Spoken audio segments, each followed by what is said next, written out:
Hi guys! Magandang gabi. Welcome back po dito sa Gandara Asoyo Channel for Showbiz Update.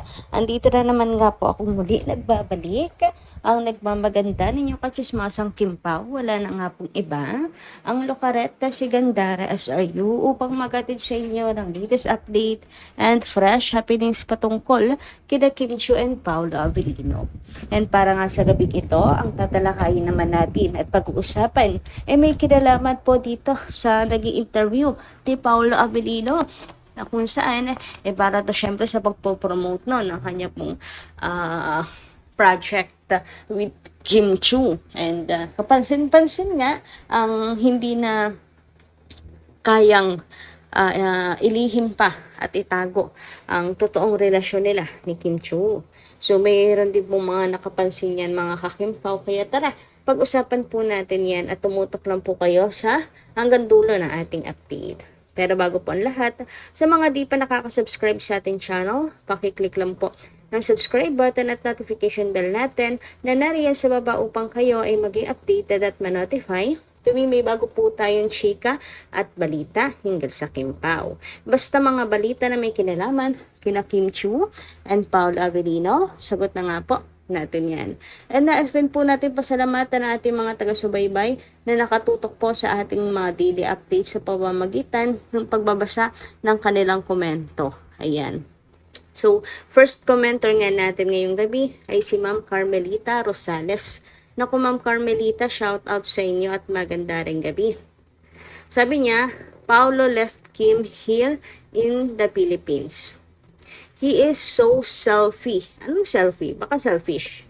Why did not tell the France management that there is an agreement that Kim will be his partner until their contract ends?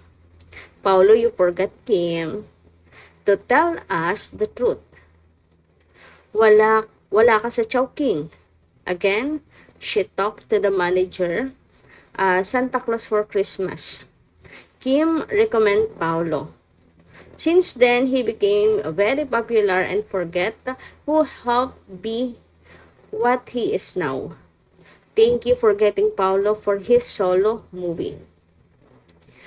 Ano pong ibig niya sabihin do sa Chowking? Pinakiusapan pa ni Kim Chiu ang management na dapat si Paolo ang kunin. Yung sa Santa Claus sa Chowking, si Paolo, ano yun? Nagmamakaawa si Kim for Pao. Hindi naman gawain po ni Kim Chiu yun para lang sa isang lalaki. Magmamakaawa siya, 'di ba?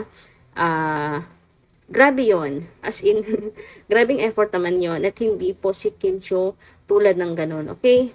And tungkol naman sa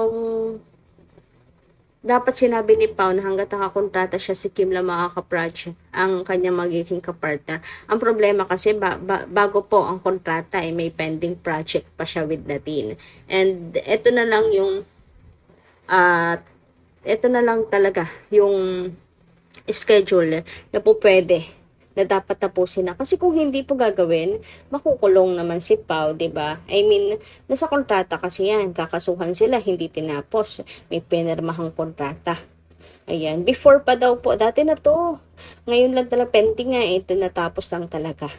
So, may ginantapusin na po ang dapat tapusin. Kaysa naman maano pa, 'di ba? Maporwisyo pa si Paolo and si Kim Chiu.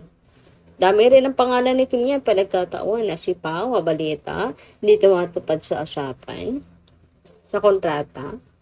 Anyway, shout out naman po kay Ma'am Yon Chatalian. So, pag-usapan naman po natin ang kanyang comments. Sabi niya, Paolo travels alone to France, maybe with whom? Sabi, magkasabay daw po sila. Magkasabay lang hindi po magkatabi o magkasama. Magkasabay lang po silang dalawa ni Nadine. Yun yung nasagap kong chika. Can he travel alone maybe to get married na with her soon? With her non-showbiz partner? Please, Gandara, don't be in illusion. Don't assume that Paolo are romantically linked. I believe they are really good friends. Matagal na sila nga rumored. But maybe there is no truth. Hindi pa nagpo-propose si Paolo until now. If you really intend to settle with someone, at their age, over na. Mag-decide na sila. Nothing can hinder.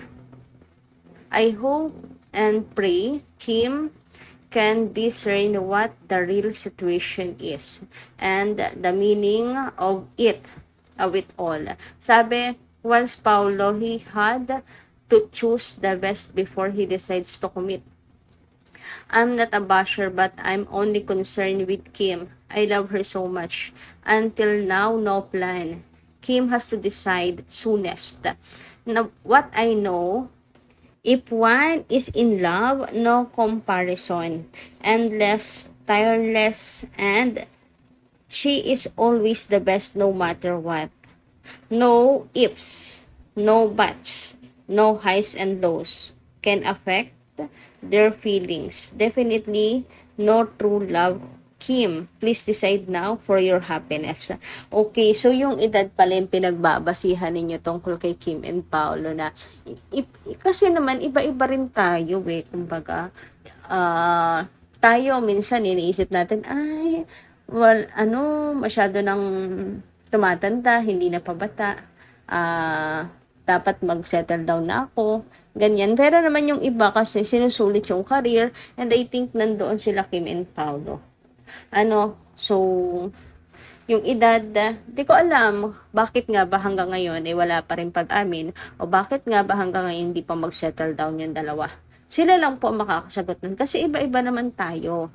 'Di ba? Kung yung edad lang pag-uusapan po natin, hindi po natin masasabi na, hindi talaga sila kasi sa edad nilang yan. Ganyan-ganyan. Hindi kasi iba-iba tayo ng ugali.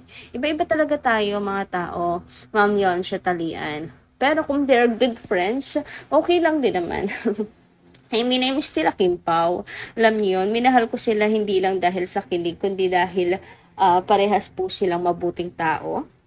And they deserve all the blessings talaga and support.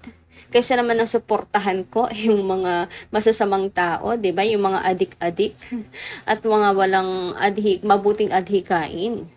At walang planong tumulong sa ating pong lipunan. Yung mga cheaters na lagi na lang pong kontrobersiya sa show business. Hindi mas pipiliin ko na pong suportahan at mahalin sila Kim and Paolo. Friends man, in a relationship or married, etc. Ganyan. Basta. 'Di ba? And about naman kay Pao, imposible naman na may non-showbiz girlfriend ito. Halos wala na nga siyang panahon, guys. Kasi nga, lagi silang magkasama ni Kim Chiu. And kung hindi man magkasama, yun ay dahil may kanya-kanya pong ginagawa. Tulad ngayon, kaya hindi sila magkasama kasi si Pao may ginagawa pong project. Kaya, chismis lang talaga yung showbiz girlfriend na yun. 'Di ba? And si Pao naman, sabi nga ni Kim, pag ikabubuti mo ay marunong siya magsinungaling. So, I think nasa ikabubuti ni Kim kaya hindi po siya nagsasalita pa. Anyway, dumako naman tayo sa comment ni Ma'am Dina La Fortesa. Tunay na hindi pa tayo ready ma-partner sa iba si Paolo. Pinaasa tayo ni Paolo na si Kim muna ang partner niya hanggat may request or demand o gusto Kim Pao fans. Nasabi ni Paolo noon na pwede silang magkahulugan ng loob ng leading lady niya dahil sa laging pagkikita at pag-uusap sa project na ginagawa. At nasabi rin niya, hindi siya mag-stop pumasok sa new relationship para makita niya talagang gusto niya na makasama. Well, isang project lang naman to with Nadine. Siguro kung biglang mapuputo lang Kim Pao, tapos lagi nang sinadin ang partner niya, doon ako maniwala. 'Di ba? Na nahulog na ang loob niya dito. And may partner naman po si Pao. Ano ba dapat ikabahala? Dapat, alam niyo, minsan nakakatamad na kapag kaganyan lagi na may jowa naman si Nadine. Kasama naman niya yung jowa niya. And hindi naman po na-involve sila din sa kahit na anong cheating, kahit na ano pong balita na basta controversy, ganyan. Wala, si Nadine tahimik lang. Kaya panatag naman ako. Kaya nakakatamad kapag may mga ganyang, si Paolo, wala na, may iba ng gusto. Kayo na ba? Ala, super naman yun sila. Oo, Anyway, ayan, napanood nyo ba yung video guys? Yung sagot ni Paolo Avellino na tumango po siya nang tanungin kung they are in a relationship. Medyo paligoy-ligoy pa si Kim na ayaw talagang umamin. Halatang sa kanilang dalawa, itong siya pong ayaw pa at ilang na ilang. Pero si Pao, every time na tinatanong siya about that, tumatango siya. Kahit kay MJ, pag tinatanong siya, tumatango siya. Ibig sabihin nun guys, oo, yun ang sagot ni Kim, oh, ay ni Kim, ni Paulo. Yun ang sagot ni Pau, yes. Yun na yun, sila na. 'Di ba? Ako, yun yung interpretasyon ko. Kasi always yan. Hanapin niyo yung ibang interview ni Paul. Tumatango siya. May pagtango po siya. Tapos ngingiti. Tapos titingin kay Kim. Tapos mag-aalibay na. Yung mga ganyan. So, makikita dito na talaga si Paulo, ano na rin, pagod na rin na itago ang katotohanan at gusto na pong ilabas. And first time nga first time nga na diretsahan silang tanong, kayo na ba? Kasi si MJ meron pong pasikot-sikot pa. Magjowa coded yun eh, ganyan. Tapos yung sa yung real score, eto ang tanong, kayo na ba? May relasyon na ba? Mga ganyan, di ba? Diretsahan. Pero si Kimi, inunahan agad si Pawe. Siya na yung nagsalita talaga. Tinatapos yung ganyang usapin. Si Kim agad yung pumuputol. So kayo guys, anong palagay ninyo tungkol dito? Comment nyo nga lang po dyan sa baba. And hanggang dito lang po muna yung ating update. Ako po yung maasa na soon si Kim ay maging handa na po talaga. So, yun lang. Maraming salamat po sa inyong pakikinig. And kita-kas po tayo muli sa mga susunod pa natin chikas tungkol sa Kim Pao. Maraming salamat.